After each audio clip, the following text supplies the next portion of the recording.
My name is Tom Plant, and I worked as an energy secretary in Colorado with Governor Ritter. When Governor Ritter left office, he started the Center for the New Energy Economy at Colorado State University, and we work with states all over the U.S., helping them to design energy policy. Electric vehicle sales in the U.S. have gone up dramatically and continue to grow in the U.S., and there's very strong incentives for expansion both of the vehicles being sold to the public, but also of the charging infrastructure that's necessary to continue fueling them. There have been a lot of technological developments in the U.S. and also a lot of policy developments that really go hand in hand. States in the U.S. are really the places where we form energy policy for the U.S. If you think about the main target of any kind of reduction of CO2 emissions, it's coal-fired power plants. We have 511 coal-fired power plants in the U.S., but as I said, we're shifting from coal to natural gas and renewables.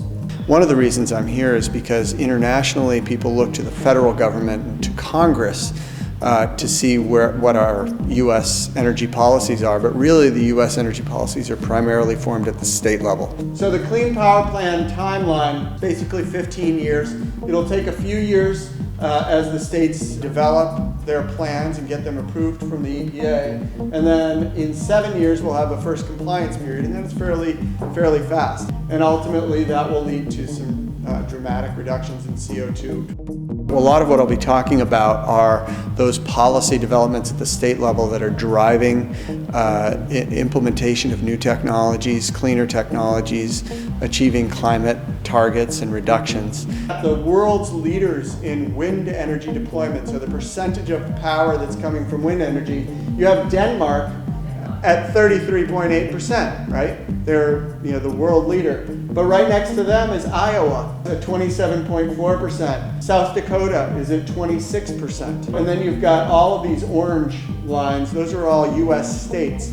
We just had this year, for example, renewable portfolio standards are the way in which states establish a minimum amount of renewable energy that has to be a part of the utility grid. And so they establish percentages like 20% by 2020 is a common percentage. But just this year, California made a commitment to go to 50%, and Vermont made a commitment to go to 75%, and Hawaii is the first state in the U.S. to make a commitment to actually achieve 100% renewable resources by the year 2045. So there's a lot of policies that are happening at the state level where we set those energy strategies.